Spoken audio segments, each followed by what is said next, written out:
bleeding purple and gold. From the heart of Los Angeles, this is the LakersNation.com podcast with your host, Trevor Lane.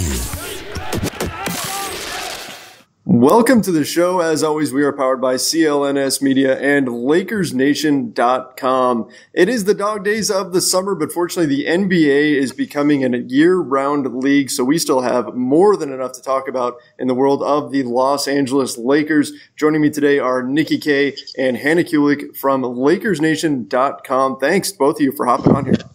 Happy summer. Of course. Thank you so much for having me on, Trevor. And I'm so excited to have another girl on with me today. Woo-hoo! You're finally outnumbered. This is a first for the podcast. I believe this is episode 101. So now that we're into the triple digits, we're starting a new trend here, I guess. It's a new era. I love it. So first thing, we've got a ton to talk about. We were talking about this before we came on air, that there's still a million things to talk about regarding the Los Angeles Lakers. I mean, not just the NBA, I guess. The NBA is becoming a year-round league, but the Lakers in particular are a team that just always have something happening, and that's what makes it so exciting to cover them. But there was a story that came out recently. We know that the Lakers are going to be interested in signing some max free agents next summer. One of them is Kawhi Leonard, who recently got traded to the Toronto Raptors. But story came out recently, and Corey Hansford for Lakers Nation wrote this up. And this is something that he took from The Herd with Colin Cowherd. Chris Broussard was on, and Broussard essentially made it sound like both the Clippers and the Lakers strongly believe that they are getting Kawhi Leonard next summer, that he does want to come home to Los Angeles, and specifically he wants to come to their team, either the Clippers or the Lakers. So that's going to raise some eyebrows in Los Angeles. Most people are assuming that he's going to be a Los Angeles Laker, but maybe that's not the case. So I don't know. What do we think? Are the Clippers a legit threat to steal Kawhi Leonard? Oh, wow, Trevor. You know, I made a promise to myself I wasn't going to talk about Kawhi Leonard. And here you are, first question in, and I'm already breaking that promise. But I guess I'll talk about him a little bit. So there are going to be 1,000,001 rumors this season, and no one knows for sure. I don't even think Kawhi Leonard knows for sure what he's going to do. And we have to remember, no one's actually even heard from Kawhi Leonard. He hasn't said anything about what he wants or what he intends to do. All of these, things that we've been hearing have just been rumors. But with that said, I mean, I would say the only reason he would go to the Clippers is if he doesn't want to play with LeBron James. If he wants to be the number one guy and doesn't want to be overshadowed by LeBron, then maybe. But, I mean, Kawhi is kind of an unusual guy, and he's very capable of making an unexpected decision. But I have no idea why anyone would ever want to go play for the Clippers if they have that opportunity to play for the Lakers. But you just never know. And I think it's interesting, Hannah, you bring up an interesting point about playing alongside LeBron, because one thing we do know about Kawhi's personality is that he's not a big media guy. He doesn't like the spotlight. And first of all, he's going to have to be that guy in Toronto right now. But if he goes to the Clippers as opposed to going to the Lakers, where LeBron is the number one guy, it's going to be a bright light there as well, which I think a lot of people aren't necessarily taking into consideration when they, consider the effect of the LeBron effect. I mean, we saw it kind of with Paul George's free agency. Maybe he didn't want the pressure of playing alongside LeBron, but for Kawhi, it could be a good detractor in terms of media attention. One big thing I think the Clippers bring to the table as a threat that nobody's really talking about is Jerry West as a recruiter. We saw what he did up in Golden State. And now that he's kind of guiding affairs over in Clipperland, he could have some convincing strategies to pull Kawhi in. Yeah, it's a weird situation because you look at it on paper, there's no basketball reason to go to the Clippers. Oh, gosh, I just said basketball reasons. Ugh, shivers down my spine. I should not have said that. There's no on-the-court reason. Sorry, I was having Chris Paul flashbacks there. Oh, bad memories for Lakers fans. So there's no on-the-court reason for Kawhi Leonard to pick the Clippers over the Lakers, at least based on the way the teams are structured right now. I mean, the Clippers have seen an exodus of all of their top guys. Lob City is no more. DeAndre Jordan's gone. Blake Griffin, Chris Paul, all gone. They still have some interesting pieces there, but on the court, there just isn't really a reason aside from maybe Kawhi wanting his own team. But Nikki, as you mentioned, he doesn't really strike us as that kind of a guy. But if he does wind up going to the Clippers anyway, he's going to get that spotlight on him. He's going to get the LA spotlight, maybe not to the extent as if he was playing with LeBron with the Lakers, but if he does the same thing as Paul George and he opts not to play with LeBron James, does that say something about how NBA players view LeBron? Maybe is he not as big of a lure as we make him out to be? I would almost say it's more of a referendum on the players themselves. I mean, just looking at the type of personality Paul George has and the player he's kind of stepped into, or the role he's stepped into over the past season alongside Russell Westbrook, we've seen almost a deferential tone in how he carries himself. So, and I think maybe with Kawhi, that would be, Kawhi, I guess the situation would be different with the team he's inheriting, but I don't know if you can really draw that as a statement on LeBron, because then you look at all the players he's made instrumentally better in his time on the court with them. Exactly. And the thing for me is if a player doesn't want to come and play for LeBron or play with LeBron, then I don't want him on the Lakers. I only want players. I want players who are going to come on the Lakers, want to play with LeBron, are going to embrace LeBron and want to win a championship. And if he doesn't come to the Lakers because he doesn't want to be the second guy because he has to play with LeBron, then I don't want him to begin with.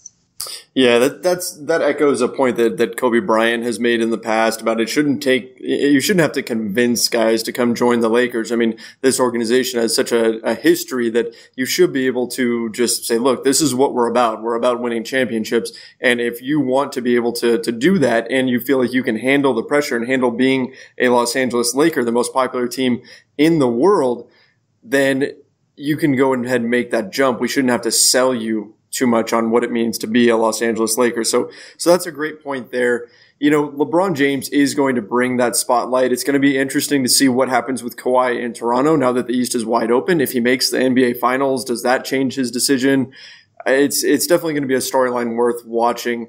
You know, one thing that I want to jump to here is Luke Walton. We've been talking a little bit about LeBron and his effect on the team, his effect on other free agents. But I think what isn't being talked about very much is his effect and the signings that the Lakers have made, their effect on Walton and his job, right? This is a guy who went from having a young team that's all about developing the young players to now, not only does he have a win now team with LeBron James in the fold, but he's got these interesting characters with Rondo and McGee and Lance Stevenson and now Michael Beasley. What do we think about how Luke Walton is going to handle this? And if they don't win this season, if they don't show real progress here, is his job in jeopardy? Well, I wouldn't say that his job is necessarily in jeopardy, but I would say that everything has definitely changed for him, and he really has his work cut out for him because, like you mentioned, Trevor, I mean, for the past 2 years, there have been no expectations at all. He's went into both seasons saying that wins and losses weren't important, and it was really just all about developing these young players. But now it's all about wins and losses. I mean, in coaching a superstar like LeBron James is not easy. How do you tell LeBron James what to do? You just don't tell him. LeBron James is going to do what he's going to want to do. And this team, like you also said, is now filled with these interesting characters and guys who are all coming off of good seasons last year and who expect to play 20 plus minutes a night. So the way I just figure there's aren't enough minutes to go around, and there are going to be a lot of players, or hopefully, I'm really hoping not, but there may be some players who are unhappy. So this is why the Lakers, something I'm thinking is that Lakers can maybe move some of the expiring contracts at the trade deadline in February to open up more playing time for certain guys for the rest of the year. But overall, I'm sure Luke is excited about having a team that looks like it could win a lot of games, but believe me, it's definitely going to be a challenge for sure.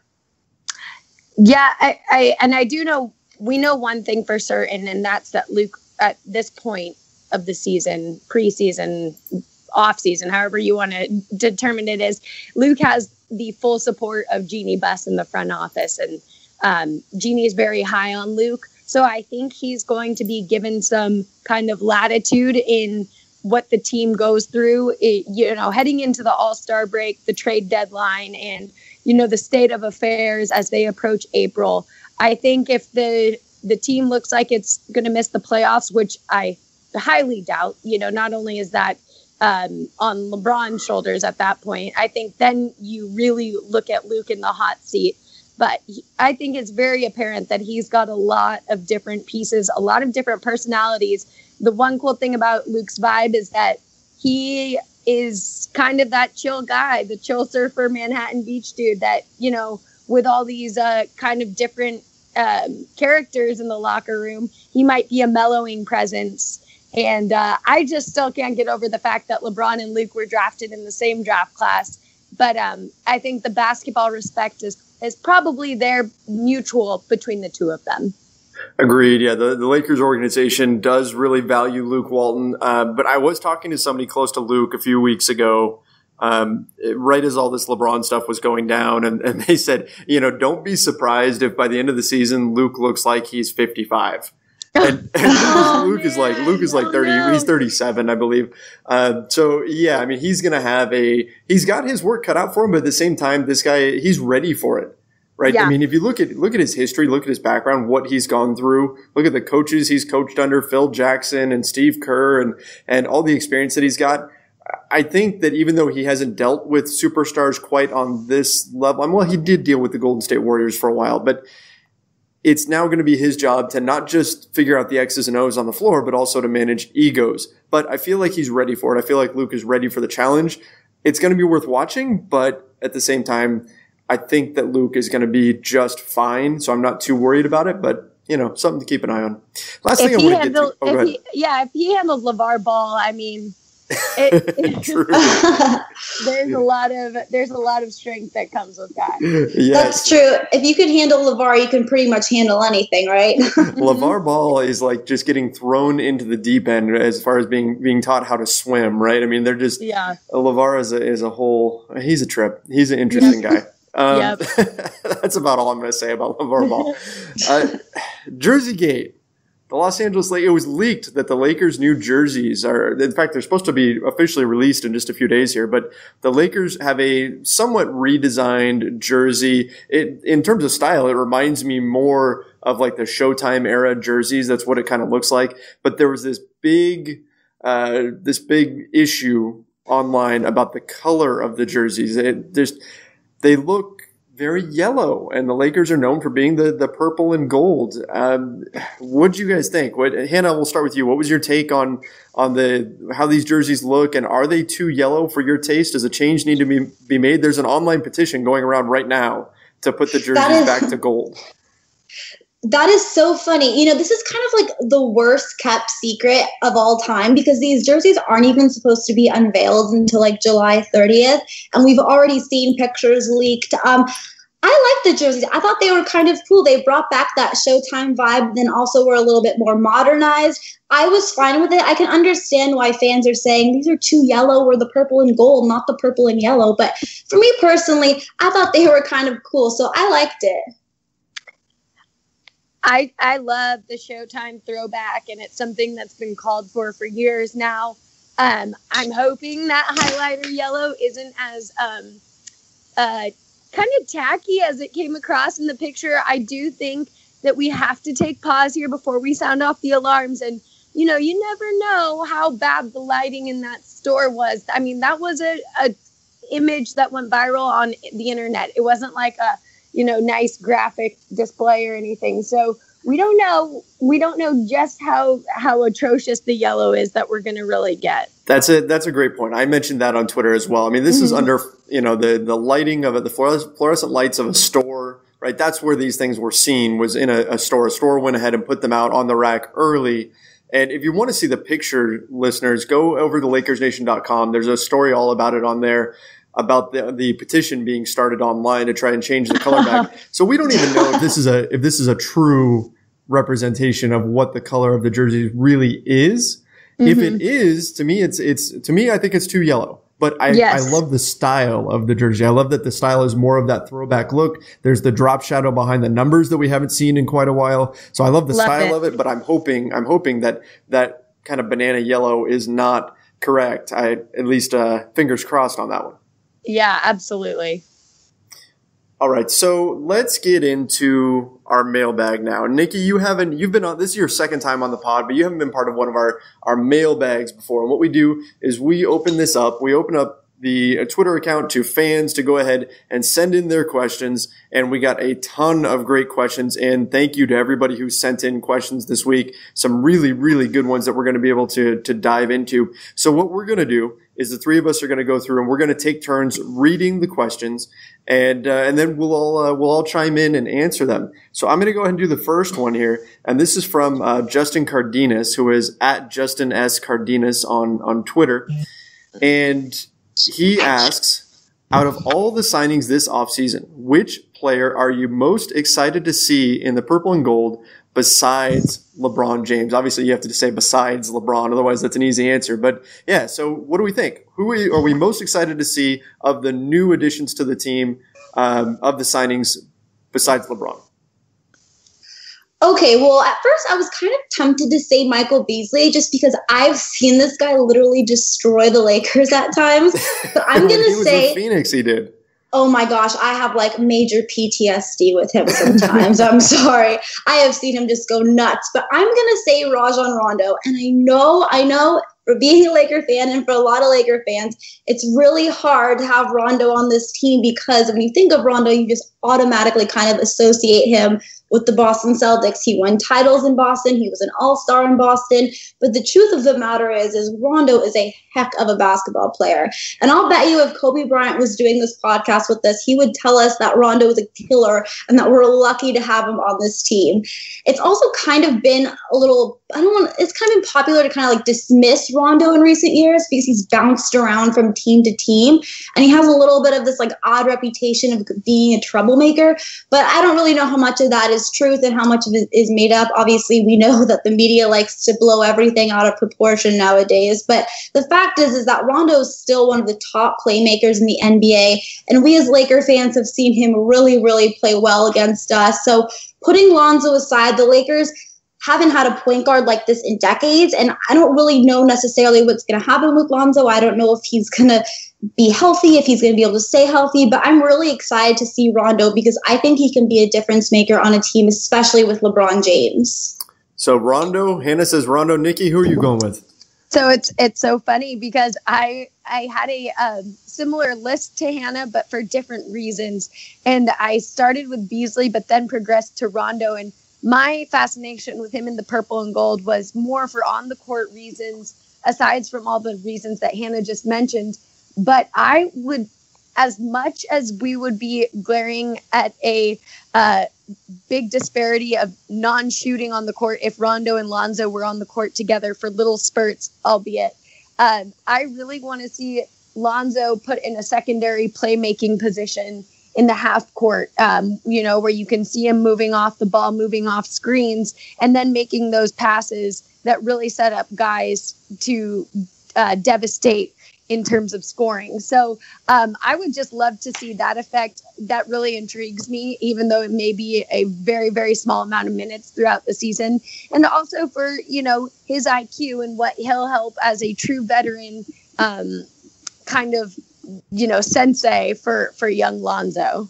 Nikki, that's a great point about Lonzo being off the ball because anybody who doesn't really follow the Lakers that closely thinks that Lonzo is this ball dominant point guard, and he's the exact opposite. We saw as soon as the Lakers signed LeBron, there were all these people who started chiming in online saying, but LeBron needs the ball and so does Lonzo. No, Lonzo doesn't. Lonzo rarely has the ball in his hands. He gets rid of it very, very quickly. It's not his game. So I agree. I think Lonzo off the ball actually can work in a backcourt with Rondo. Personally, though, I'm going to go with my man, JaVale McGee. Ooh, yes. Trevor. JaVale McGee. I'm going to go different here. JaVale McGee, I'm going with this one. I dug into his synergy stats to see kind of where he really impacts things. He does a nice job running the floor. This guy was in the 99th percentile finishing in transition. That means only 1% of the league was more effective finishing in transition than JaVale McGee. And as the roll man in pick and roll, he was in the 95th percentile, which I blew my mind. I was not expecting to see that when I dug deep into his stats. So I'm going to go with JaVale. Go ahead. Yeah. Oh, I was going to say that sounds like a perfect pairing when you consider, Lonzo's full court passes and Rondo pushing in transition and then LeBron's pick and roll game as well. So he does sound kind of like a nice little puzzle fit piece there. Absolutely. So I'm more enthusiastic about this fit now with JaVale McGee. Now I have huge asterisk on that, and that's that he didn't even play 10 minutes a game last season. So yeah, exactly. So small sample size, we have to consider that. But for those minutes that he is actually out there on the floor, I'm excited to see what JaVale McGee can bring. All right, let's move on to the next one. Hannah, you're up to read the next question. Okay, the next question is from John Vanderbilt at Vern Redface, and he asks, who do you think will make the most impact coming off the bench? What do you guys think about this one? Trevor, take it away. I'll take it. Let's see. I guess I'm kind of revealing my answer to the next question by answering this one, but I think it's going to be Kyle Kuzma. I believe that he's going to be coming off the bench to start the season. Maybe that changes. I know he's putting in a ton of work in the offseason. His trainer, Clint Parks, has been posting all over social media, all of his workouts. And I mean, some impressive stuff. We've been hearing about him doing 3-a-day workouts and everything. I imagine he is going to close games and he's still going to get plenty of minutes. But my vote is Kyle Kuzma. And, I can say almost with certainty from doing so many podcasts with Hannah that she agrees with me 100% on that. Yeah, I was going to say mine is definitely Kyle Kuzma. I mean, like 100%. Is it even a question? And I know he's in a little bit of an unusual position because he is a power forward on a team that now has LeBron James at power forward. And we know that LeBron's going to play a ton of minutes. But I know that the Lakers are going to find minutes for Kyle Kuzma. They're going to have to find minutes for Kyle Kuzma because I've said it from the very beginning and I will say it until the day I die. Kyle Kuzma is going to be a star in this league. He's going to do everything possible and go to the ends of the earth to be great and to win basketball games for the Lakers.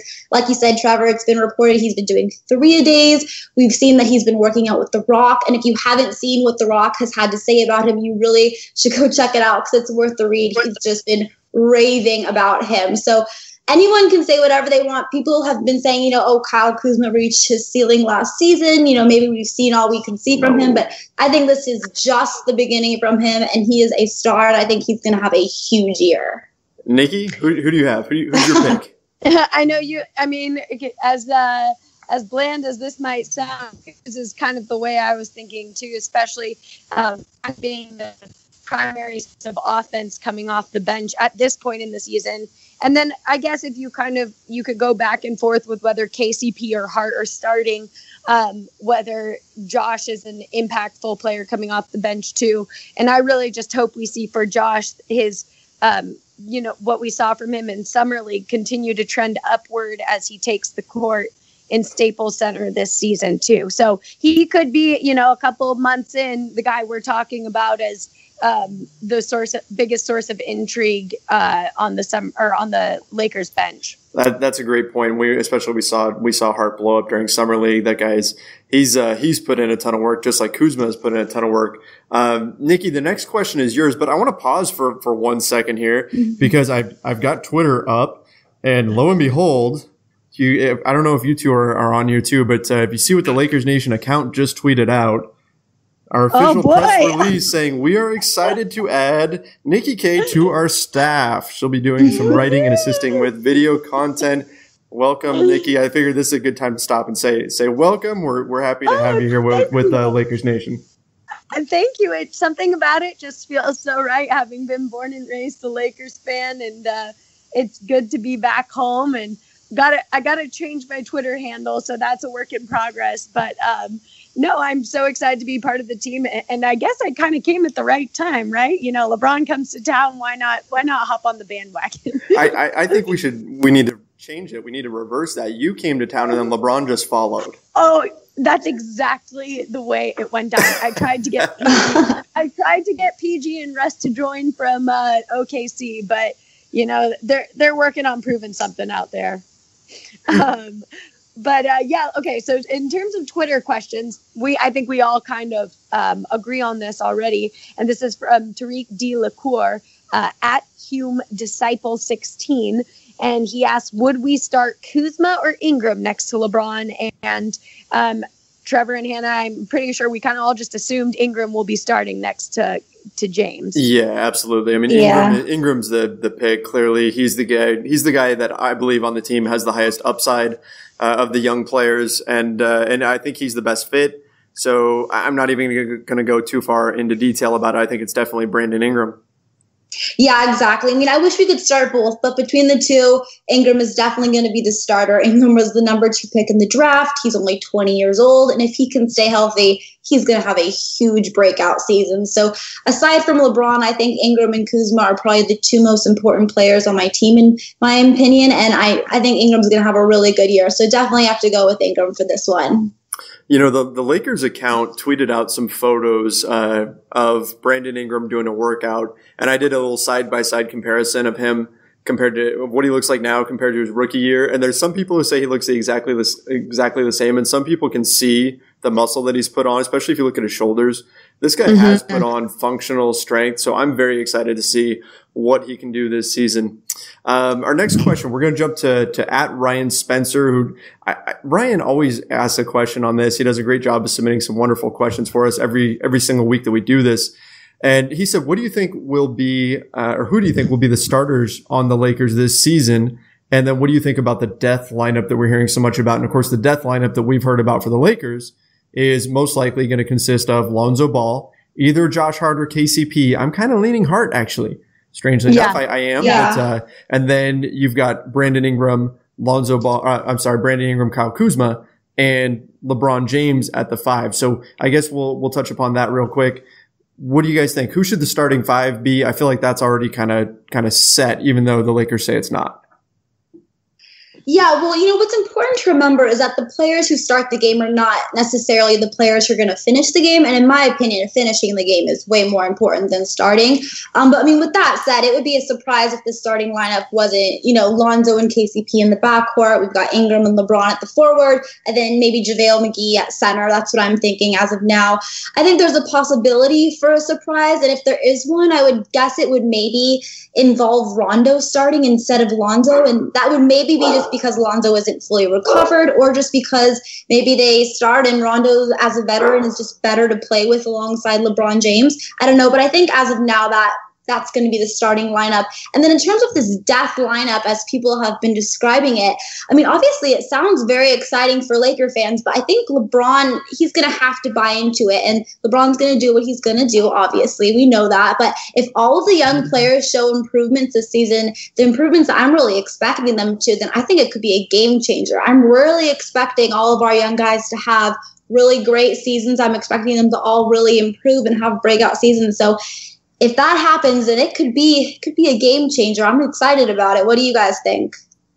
Yeah, I think the starters you mentioned, that kind of makes the most sense to me. And then to close games, the fourth quarter death lineup, we're going to see kind of an extreme form of small ball. Braun at the 5. I would love to see him close with Lonzo 1, Hart at the 2, then we push Ingram out to the 3, Kuzma to the 4, and then, like I said, LeBron getting that center action there. But as we know, we're seeing more and more positionless basketball. So I think when you look at those lineups, the key thing is to remember that as long as LeBron can withstand the physicality that comes matching up with those bigs, I don't think we'll see, lots of minutes played with this small lineup, but it'll be so intriguing, really lengthy, and really athletic. Yeah, definitely. 100% agreed. That's going to be the closing lineup. I mean, Luke Walton could always throw a curveball, but for right now, it seems like if you put that lineup together, they can switch everything in the fourth quarter down the stretch, and they're also all capable of making plays. So, yeah, I think that's definitely the lineup that you go with. Let's move on to the next question here. Hannah, you're up. Okay, this is from @LampShadeJ23, and this is actually an interesting question because I just did a YouTube video on this. But he asks, do you guys have as much confidence in our big man rotation as the FO does, so front office does? I think McGee will be a great addition, but Zubac hasn't shown much promise, and if we want to be switchable, Mo and Zoo don't seem to do that yet. How do you guys see it playing out? Nikki, why don't you go first on this one, and then I'll chime in. All right. I don't really the whole bigs debate right now. I'm not too concerned. First of all, I don't think this will be the same roster we see post-trade deadline, let alone come April. I think we can use these early months as to see some possible development for Mo Wagner. And, I think you can almost look at this, spin it in a positive way with JaVale McGee starting. It's like this front office is looking at the situation as maybe why allocate resources to a big man when we're seeing the evolution of the game trend that honestly bigs can't really stay on the floor in postseason runs against these Warriors and Rockets teams. So, but also that being said, I don't think you go into the playoffs with the roster as constructed, and I am not really too concerned. Well, no way. You say you don't think you would go into the playoffs with the roster as constructed. So are you suggesting they're going to make a move mid-season? I would guess that come trade deadline time, there's a lot of eyeing the bargain bin where you can find some bigs on the cheap and who are serviceable in that sense. I do think you will at one point need a decent rim protector and some body underneath the basket, especially if you're trying to keep LeBron's minutes down. But I'm not. When it comes to having confidence in the big man rotation, I don't have a lot, but I also don't really see it as being too much of a deterrent as the season just begins. Yeah, I mean, this is the one thing that a lot of people have been kind of raising their eyebrows at, the fact that the Lakers, as of this moment, have 3 question marks at center. I mean, JaVale McGee he's a fine player, but he hasn't been a starter, right? I mean, he started a little bit for the Warriors here and there, but I mean, he's really just a de facto starter, hasn't played very many minutes. And then Zubac's had a down season in his sophomore campaign. And Mo Wagner is a rookie. I mean, how much are you going to count on a rookie, even though he showed really well in Summer League? And as far as his ability to stick with perimeter players, I thought he did just fine, particularly when he was guarding Kevin Knox. But can he do that night in, night out? We don't know. I mean, there's so many different things that are up in the air with this. But you mentioned the allocation of resources. And yeah, the Lakers, as of right now, are spending less money on the center position than any team in the NBA. And I actually wrote about this for LakersNation.com. It's amazing when you think about this team's history. You think about Shaq and Kareem and Wilt and Mike and all these amazing centers they've had over the years. And now the Lakers, out of all franchises, are the team that is spending less than 5% of their salary cap room on the center position. I guess that tells us what their plan is moving forward, to be super switchable, super versatile, and not worry too much about the big man spot. That's my take on it. I'm going to wait to see if it works, but I guess I'll be cautiously optimistic about it at this point. Yeah, well, I think this is obviously just the biggest question mark on this team. And I think a lot of people just thought it was so strange that the Lakers let Brook Lopez leave when they really could have signed him for a small amount of money that no one would have imagined he would have signed for. We also saw, the Lakers could have signed DeMarcus Cousins, although I kind of understand more that they were concerned about his health, and who knows if he's going to actually return, if he'll actually, be the player he once was. But someone that I kind of wanted to mention was Zubac. I kind of have this little bit of a hunch about Zubac, and I could be wrong because I know most people have kind of written him off and he's a little bit of an afterthought right now. But I saw some footage of him playing for the Croatian national team this summer, and he looked a lot more physical. He's only 21. I just kind of have this feeling that he may surprise us this year. So I'm really rooting for Zubac. But again, obviously I think the Lakers' big focus now is they're just going to be playing that small ball lineup. I think we're going to definitely see LeBron James maybe playing that center position a little bit. But I'm rooting for Zubac this year to hopefully be able to emerge as our center. But who knows? I could be wrong. He's a good guy, and yeah, we got to hope that he is able to pick it up this next season. He certainly looked good for Croatia, so we'll see. All right, let's move on to the next one. The Croatia World Cup team looked pretty good too. That's right. Yeah, Zoo was pretty excited about that. That's for sure. Oh, for sure. All right, so we got another question coming in from Ryan M. Spencer. Good old and Ryan. His Twitter handle, Ryan M. Spencer 1. And he wants to know, what are the options at this point regarding Luol Deng's contract? What is this story about his quote-unquote retirement that was posted earlier this week? Hashtag LNPod. Okay, so I can pretty much I can speak to this. I had Keith Smith from Real GM on last week, and he's a salary cap expert. We dug into what this whole situation is, and essentially Luol Deng is, according to the quote, and this was from a piece by Eric Pincus of Bleacher Report. The quote was that Luol Deng is essentially semi-retired. And what that means is that he's still on the team. He's still taking up a roster spot. He's still getting paid $37 million over the next 2 seasons. But it's just extremely, yeah, I know. Ouch. ouch. But he is just not going to play. He's not going to be out there on the floor. Now, if he was officially retired, maybe he'd have to give back some of that money, but that's not what he's doing here. He's not breaking his contract. It's just unlikely he's going to step foot on the floor for the Lakers again. He'll probably still go to practices. He'll be a veteran mentor and do all those things. As far as what their options are, as of right now, there's zero reason to waive and stretch him or to give up assets right now to move his contract because there's no free agents really left on the market that are worth spending that money on. So there's no reason to try to clear his salary right now. Next summer, they will either stretch him, and if they do stretch him, it'll be stretching about $18.8 million over 3 seasons. Works out to just a little bit over $6 million if they stretch his contract next summer, or they use him as an expiring contract and try to put him into a trade scenario. So that's what you're looking at, and that's assuming they don't trade him by the trade deadline this season. So those are the options with Luol Deng's contract. It appears that his time on the court has come to an end unless he suddenly changes his mind and decides that he wants to come back and try to play. But I don't know if there's really a role for him on this team at this point. So right now the Lakers are just kind of waiting out the contract and they're going to see what happens and see what their options are next summer when they try to add a max level free agent. And one last thing, I know I'm going on kind of long here, but last important thing to note is that the Lakers, because of the moves they've made this summer with all these one-year deals, they are in a position where next summer they don't have to trade Luol Deng in order to get enough space for a max contract. If they waive him and they stretch him based on the cap figures that we have right now, they will have enough for a max deal for like a Kawhi Leonard type player. So that's important as far as the financials go. They can get there without having to rely on any other team. Trevor, you are the go-to expert on that situation, all things Luol Deng.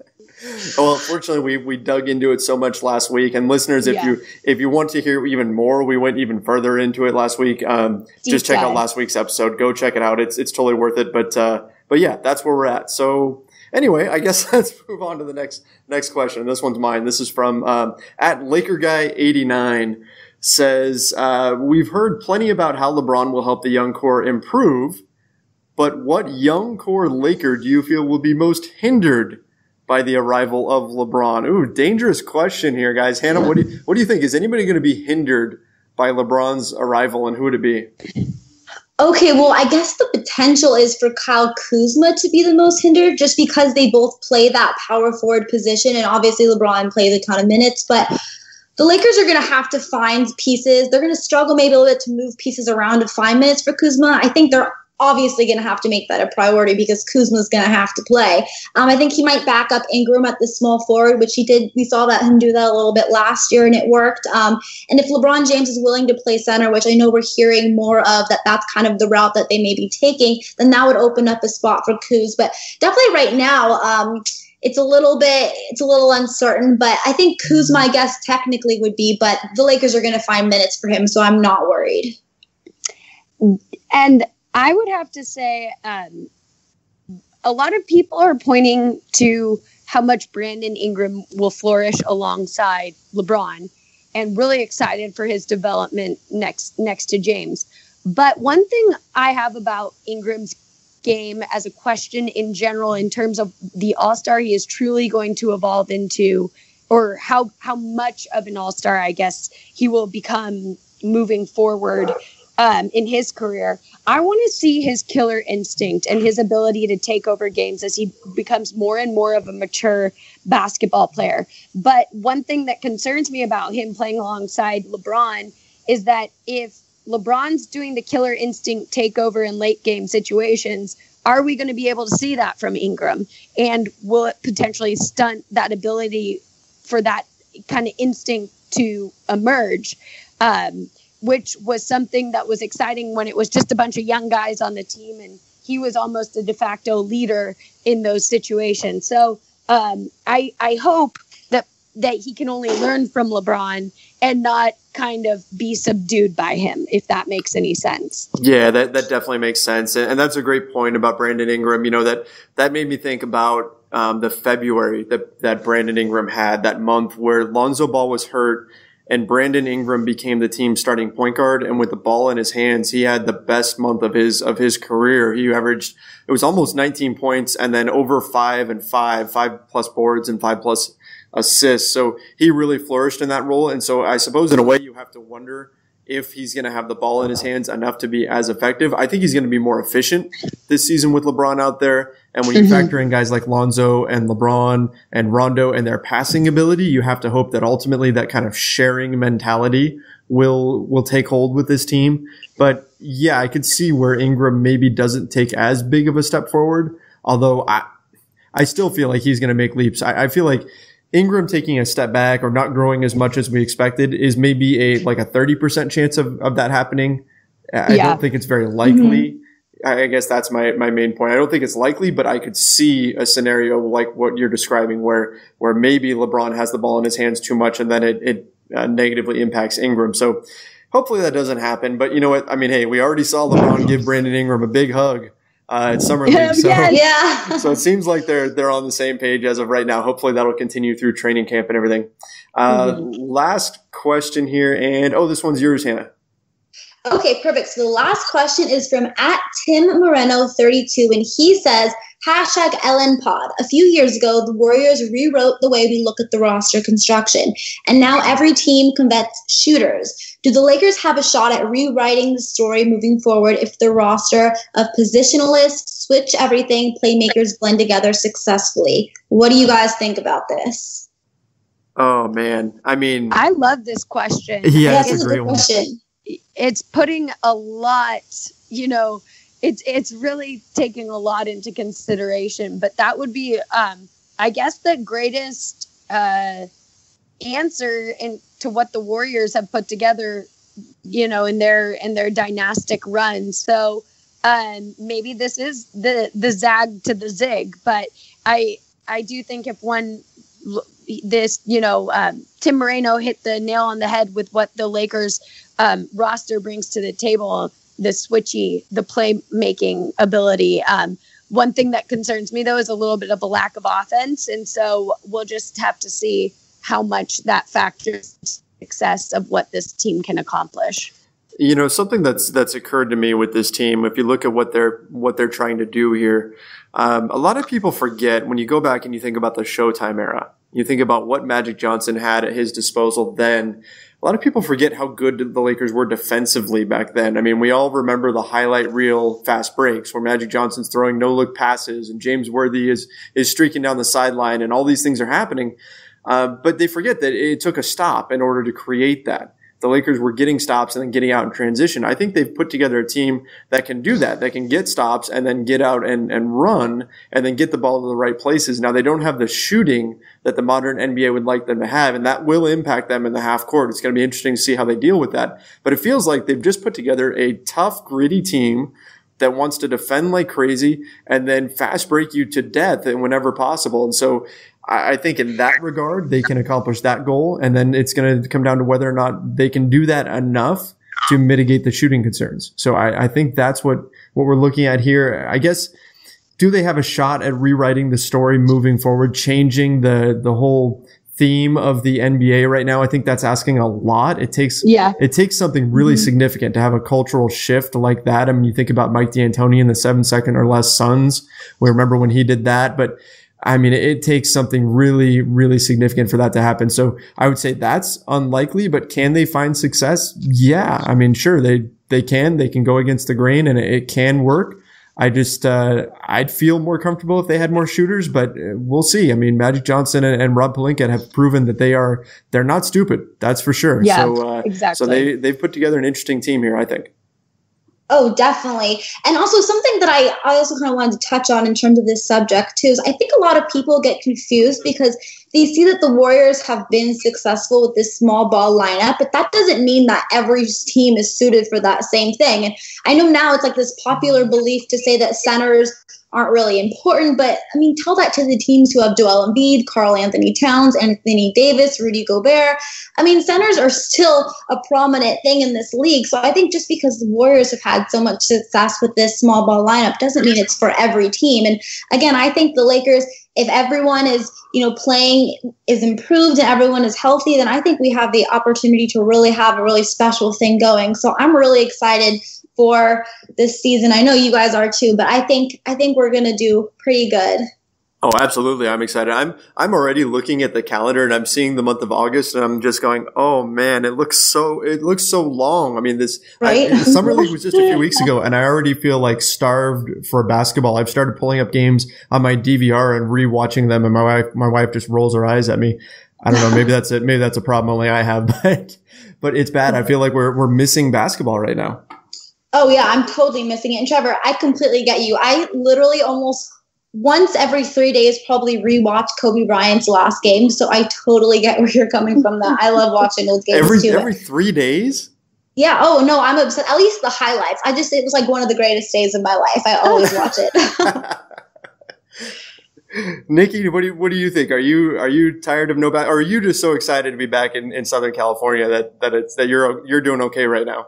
It's honestly excellent. And to me, the one thing that I love about the NBA is that we can make August seem like a dead zone, but we know there's going to be some more subtweeting and, kind of vicious remarks from players on whether it's Instagram or liking comments on the gram or Twitter retweets. So I know the drama is always going to be around, but yeah, I am counting down the days till media day, till training camp.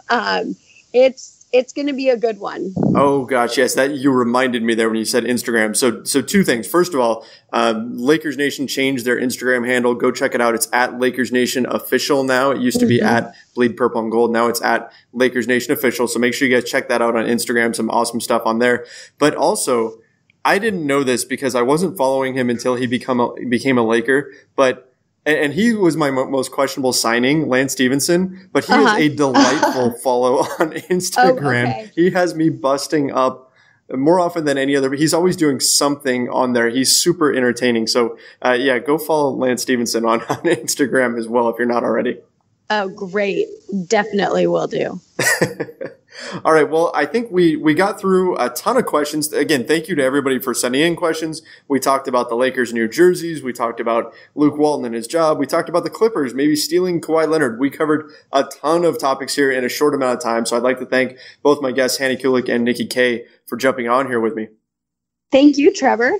Yeah, thank you so much, Trevor. This was a really fun one. And thank you guys all for sending such great questions. I think these were like the best group of questions that we've ever gotten for one of these mailbag episodes. Yeah, these were definitely very, very good. If you'd like to follow Nikki or Hannah, go check them out on Twitter. You can follow Nikki at NikkiKTV and Hannah is at Hannah_Kulik. Both great follows for everything Lakers related, as well as a number of other things. Hannah will keep you fit with all of her fitness tips on there. So make sure you go do that. And if you'd like to follow me, you can find me at Trevor_Lane. That's going to wrap things up for today's show. We'll be back next Monday with a new episode throughout the summer. We're dropping new episodes every single Monday at the Lakers Nation podcast. In the meantime, make sure you head over to LakersNation.com, your home for everything Lakers. All the breaking Lakers news will be right there for you. Thanks again, everybody, for listening. Until next time, see ya.